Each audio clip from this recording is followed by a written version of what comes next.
करे जाहो कि अपना चिड़ैया उड़ी हर पाँच उड़े वाला बा कि राज कर सोना हो माहौल बदले वाला बा कि कहिया ले जाने तू मचई बखल बारी तू दिन के लइका बनता ते बाहुबली कहिया ले जाने तू मचई बखल बारी तू दिन के लइका बनता ते बाहुबली अरे अपना चिड़ैया उड़ी पाँच उड़े वाला बा अपना चिड़ैया उड़ी पाँच उड़े वाला बा अपना चिड़ैया उड़ी पाँच उड़े वाला बा देखा धक्का मत मारो कि राज कर सोना हो माहौल बदले वाला बा कि राज कर सोना हो माहौल बदले वाला बा राज कर सोना हो माहौल बदले वाला बा राज कर सोना हो माहौल बदले वाला बा सोना हो माहौल बदले वाला कहा के बाबू तो हो लगे ललफुआ के तू सरदा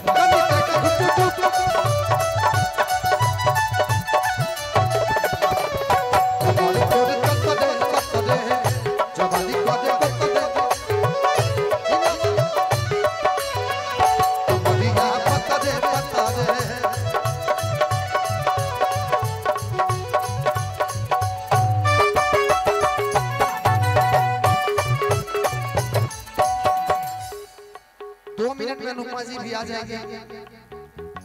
फिर इकट्ठा सम्मान हुई है सब कलाकार लोग। उसके बाद सम्मान सब सारे कलाकारों को एक बार कर दीजिएगा। थोड़ा सा पानी का व्यवस्था चिंटू भैया पानी देख ले हम कराव का हाथ जगमा तोरा ऊपर बखावा के हाथ जगमा अरे देख ले हम कराव का हाथ जगमा तोरा ऊपर बखावा के हाथ जगमा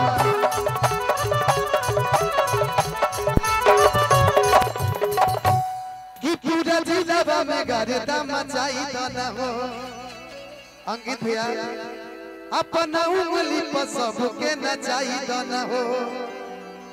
तो पूरा जिलावा में गर्दा मचाई दाना हो अपना उंगली पर सबके नचाई दाना हो अपना उंगली पर सबके नचाई दाना हो। और मैं पटना में अगर दबा के साथ रहता हूँ तो चिट्टू भैया और चिट्टू भैया का देन है भूसा उहे रही ढोल बजने वाला बा भूसा उहे रही ढोल बजने वाला बा भूसा उहे रही ढोल बजने वाला बा करे जाहो कि राज कर सोना हो माहौल बदले वाला बा आना चाहिए चिट्टू भैया आ जाए कि राज कर सोना हो माहौल बदले वाला बा राज कर सोना हो माहौल बदले वाला बा राज कर सोना हो माहौल बदले वाला बा राज कर सोना हो माहौल बदले वाला बा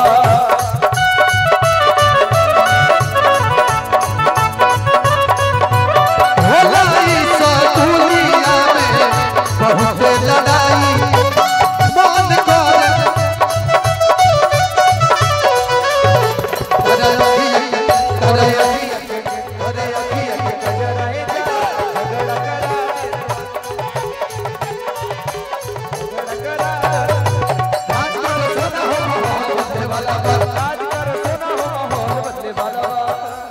सभी लोग बारी बारी से चिंटू भैया से मिलिए।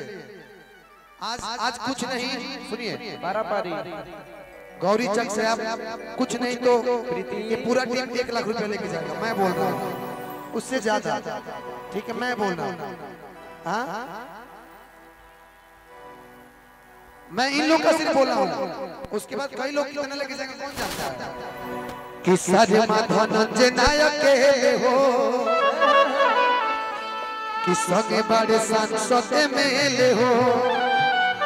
कि सारे धनंजय नायक के हो सगे बड़े सांसद मेले हो और सारे धनंजय नायक के हो सगे बड़े सांसद मेले हो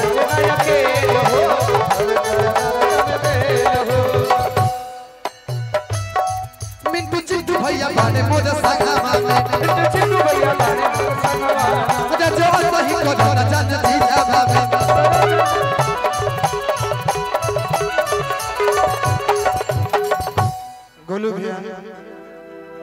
क्रिस्टल आधुनाली बदली अरे होल बदले वाला बा कि क्रिस्टल आधुनाली बदली अरे होल बदले वाला बा कि राज कर सोना हो माहौल बदले वाला बा राज कर सोना हो माहौल बदले वाला बा राज कर सोना हो माहौल बदले वाला बा राज कर सोना हो माहौल बदले वाला बा भैया ले जाने तू मचई बखले बोली तू दिन के लइके बन तटे बाहु बोली अपना चिड़ैया उड़ी बाजू रे वाला बा अपना चिड़ैया उड़ी बाजू रे वाला बा अपना चिड़ैया उड़ी बाजू रे वाला बा कि राज कर सोना हो माहौल बदले वाला बा कि राज कर सोना हो माहौल बदले वाला बा राज कर सोना हो माहौल बदले वाला बा राज कर सोना हो माहौल बदले वाला बा राज कर सोना हो माहौल बदले वाला बा राज कर सोना हो माहौल बदले वाला बा राज कर सोना हो माहौल बदले वाला राज कर सोना हो माहौल बदले वाला बा राज कर सोना हो माहौल बदले